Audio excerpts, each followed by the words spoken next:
Bien, troisième vidéo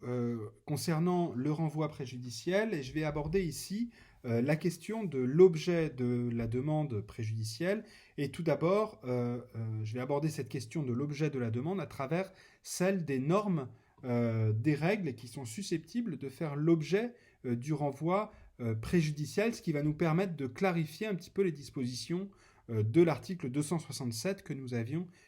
évoqué précédemment, article 267 du TFUE. Alors tout d'abord, les normes des traités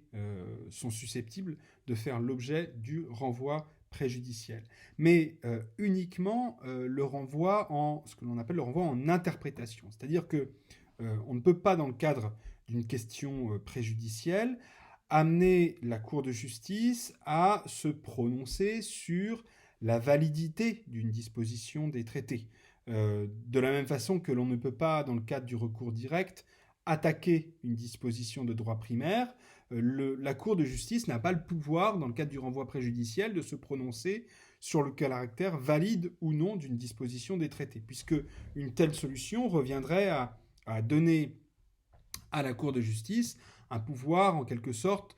supraconstitutionnel, ou du moins à ériger la Cour de justice en une instance à même de juger ou de s'imposer sur le pouvoir des maîtres des traités que sont les États membres. Donc elle ne peut pas apprécier ici, bien entendu, ou par essence, la validité des traités. Par contre, ce que peut faire la Cour de justice dans le cadre du renvoi préjudiciel, c'est se prononcer sur l'interprétation des règles de droit primaire, c'est-à-dire le sens à donner à une règle de droit primaire. Par exemple, si un requérant a un doute sur une disposition du traité qui concerne la liberté de circulation des personnes, ou encore la citoyenneté européenne, ou encore, par exemple, la charte des droits fondamentaux, eh bien, la Cour va pouvoir éclairer le juge interne quant à l'interprétation à donner à une telle disposition. Et donc, ce pouvoir ici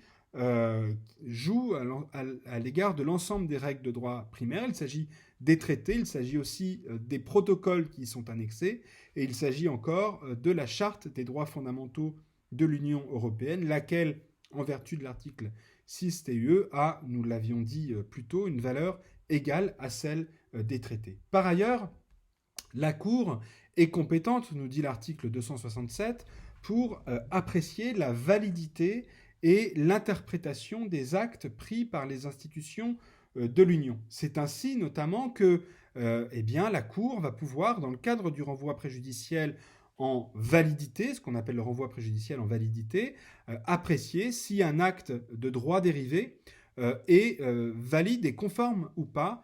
aux règles qui lui sont supérieures, notamment aux principes généraux du droit et aux règles de droit primaire de façon plus générale. Et le renvoi préjudiciel en validité apparaît ainsi comme un complément intéressant du recours direct, du recours en annulation des règles de droit dérivé. Complément d'autant plus intéressant qu'on l'a dit plus tôt, ce recours direct n'est pas toujours d'un accès aisé, notamment s'agissant des règles générales, des règles à caractère général, c'est-à-dire des règles autres que les décisions qui individualisent les requérants. Et ce recours, je vous le rappelle, ce recours direct, ce recours en annulation, est d'un accès particulièrement difficile pour les requérants dits non privilégiés, qui vont pouvoir, par le truchement du renvoi préjudiciel, pouvoir, à l'occasion d'un litige, espérer questionner le juge de l'Union quant à la validité d'une norme de droit dérivé. Alors, ça reste une façon restrictive d'exercer un examen de la validité, puisqu'il faut, par définition, que l'on ait affaire à un litige de droit interne, à l'occasion duquel on va poser une question en validité, mais il n'en demeure pas moins que c'est une voie qui demeure importante pour apprécier, pour que la Cour puisse apprécier la validité ou pas des actes de droit dérivés, notamment lorsqu'ils sont opposés à des personnes privées. Par ailleurs, la Cour va pouvoir apprécier l'interprétation des actes de droit dérivé, des actes des organes, des institutions, organes et organismes de l'Union, c'est-à-dire le sens à donner à tel ou tel acte de droit dérivé. Et aussi, dans le cadre de ce recours en interprétation, il est fréquent que la Cour de justice soit amenée, suite à la sollicitation opérée par le juge national, à, à affirmer si telle ou telle disposition de droit national est bien conforme au droit de l'Union. Et donc, même si le juge, la Cour de justice n'a pas vocation à exercer un contrôle direct sur les actes de droit interne, et notamment elle n'a pas le pouvoir, je l'ai déjà dit, d'annuler des actes de droit interne de façon directe. Elle va pouvoir dire au juge interne telle loi, telle réglementation de droit interne est contraire au droit de l'Union, et ce sera ensuite au juge interne, on le verra, d'en tirer les conséquences et d'annuler éventuellement un acte réglementaire ou bien d'écarter une loi qui serait contraire au droit de l'Union selon l'interprétation dégagée par la Cour de justice à l'occasion de cette procédure du renvoi préjudiciel. Donc on voit ici toutes les potentialités de cette procédure et son importance, et ce qui explique d'ailleurs l'importance quantitative. Je vous rappelle, 70% des affaires traitées par la Cour de justice, ce sont des affaires traitées à la suite d'un renvoi préjudiciel. Des conditions existent au sujet de la question qui est posée devant la Cour. Le but de la procédure, je rappelle ici un élément de base, mais qu'on peut avoir parfois tendance à oublier, le but de la procédure du renvoi préjudiciel, c'est avant tout d'apporter au juge national des éléments qui lui sont nécessaires pour résoudre le litige qui lui est soumis. La procédure préjudicielle est au service du juge national et la Cour ne peut entrer dans ce cadre dans des questions qui relèvent de l'appréciation de celui-ci. Par exemple, ce n'est pas à la Cour de justice, dans le cadre d'un renvoi préjudiciel, d'apprécier les faits qui lui sont soumis ou l'exactitude de ces faits. Ça, c'est le travail du juge national. La Cour a l'obligation de répondre, mais il est nécessaire que de son côté, le juge lui fournisse tous les éléments pertinents pour que la réponse qui sera fournie par la Cour de justice soit utile au juge national. La réponse de la Cour, par ailleurs, ça c'est un autre élément clé que l'on peut parfois avoir tendance à oublier quand on lit des arrêts rendus par la Cour, c'est que la Cour répond à la demande qui lui est posée. À la demande, à toute la demande, mais rien qu'à la demande. Ce n'est pas à la Cour, par exemple, de résoudre le différend de droit interne, c'est au juge ensuite de répondre ou de résoudre le différend de droit interne au regard de la réponse qui lui a été fournie par la Cour et qui va l'aider éventuellement à résoudre ce différend. Autre élément, ce n'est pas à la Cour de justice de formuler elle-même la question préjudicielle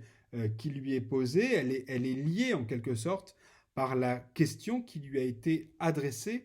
par le juge interne. Ceci étant dit, il n'est pas rare en pratique que la Cour vienne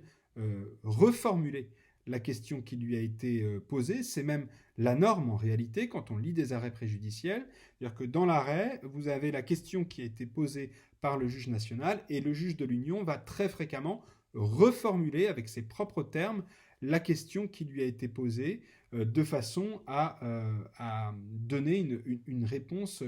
qu'elle juge adéquate et qu'elle juge correspondre ici à ses prérogatives.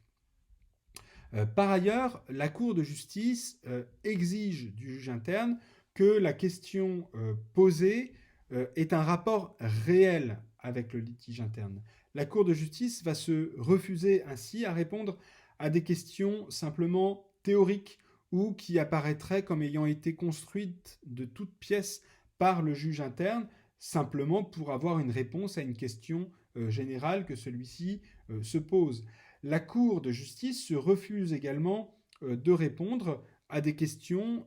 qui lui seraient posées, non pas de façon théorique par le juge interne, mais dans le cadre d'un litige fictif. Il y a eu quelques affaires de ce type, litige fictif monté par les parties exclusivement pour avoir obtenir une interprétation du droit de l'Union. C'est un cas assez extrême, mais qui montre que le litige doit être réel, concret, et la question qui est adressée à la Cour ne doit donc pas être théorique ou hypothétique. Euh, alors, il y a un certain nombre d'affaires qui portent sur ce caractère hypothétique, mais on doit quand même affirmer que la Cour va savoir faire preuve d'une certaine souplesse dans certains cas au regard de l'importance de certaines affaires. Par exemple, dans des affaires où la question préjudicielle a été posée par des juridictions constitutionnelles, la Cour a fait preuve d'une assez grande souplesse quant au caractère non fictif et non hypothétique de la question qui lui a été posée. Ou plus récemment, je pense à un arrêt Whitman du 10 décembre 2018, à l'occasion de laquelle était en cause la possibilité pour le Royaume-Uni de révoquer unilatéralement la notification de son retrait de l'Union européenne au titre de l'article 50, eh bien dans ce cas, même si l'on pouvait considérer à la lecture de la question posée que celle-ci avait un caractère relativement théorique, puisque le retrait n'avait pas encore eu lieu, eh bien la Cour ici n'a pas hésité à répondre et à faire fi du caractère hypothétique du litige ou du caractère théorique de la question posée parce que celle-ci avait une grande importance sur le plan politique. Et on doit conclure que tout de même la Cour reconnaît une présomption de pertinence de la question préjudicielle qui lui est posée, présomption de pertinence qui est d'autant plus forte qu'elle va avoir affaire à un juge ou une juridiction constitutionnelle ou une question ayant une forte importance sur le plan politique.